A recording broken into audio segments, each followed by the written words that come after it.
Hello नमस्कार। શું તમારી સાથે પણ ઓનલાઈન ફ્રોડ કે પછી સ્કેમ થયું છે? તમે પણ ઘરે બેઠીને ફરિયાદ કરી શકો છો। જો તમારી સાથે ઓનલાઈન છેતરપિંડી થઈ હોય તો તમે સરકારી વેબસાઈટ પર તેની ફરિયાદ નોંધાવી શકો છો। આ માટે તમારે સૌથી પહેલા સ્ક્રીન પર દેખાઈ રહેલી એ લિંક ઉપર જવું પડશે। તમારે તમારું નામ જાહેર કર્યા વગર પણ આ વેબસાઈટ પર ફરિયાદ કરી શકો છો। વેબસાઈટ પર ગયા પછી ફાઇલ અ કમ્પ્લેન્ટના ઓપ્શન પર તમારે ક્લિક કરવું પડશે। આ પછી અહીં આપેલા તમામ ટર્મ્સ એન્ડ કન્ડિશન સ્વીકારો। આ પછી તમે આગલા પેજ પર જશો। અહીં રિપોર્ટ અધર સાયબર ક્રાઇમના વિકલ્પ પર તમે ક્લિક કરો। આ કર્યા પછી સિટીઝન લોગિન વિકલ્પ પર તમારે ક્લિક કરવાનું રહેશે। તમારું નામ, ઈમેલ આઈડી અને મોબાઈલ નંબર જેવી વિગતો તમારે અહીં ભરવાની રહેશે। તમારા રજિસ્ટર નંબર પર ઓટીપી આપશે।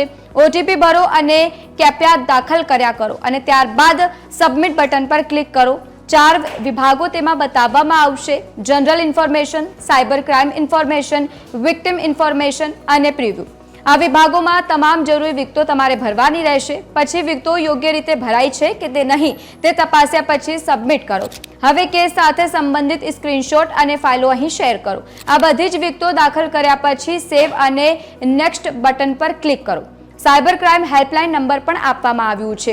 જો તમે ઓનલાઈન ફરિયાદ કરવા નથી માંગતા હો અને તમારી પાસે ફરિયાદ કરવા માટે અન્ય વિકલ્પો પણ ઉપલબ્ધ છે તો તમે ઈચ્છો તો સાયબર ક્રાઇમ હેલ્પલાઇન નંબર પર પણ તમે કોલ કરી અને ફરિયાદ કરી શકો છો। આ માટે તમારે 1930 પર કોલ કરવાનો રહેશે। આ national cyber crime helpline number છે।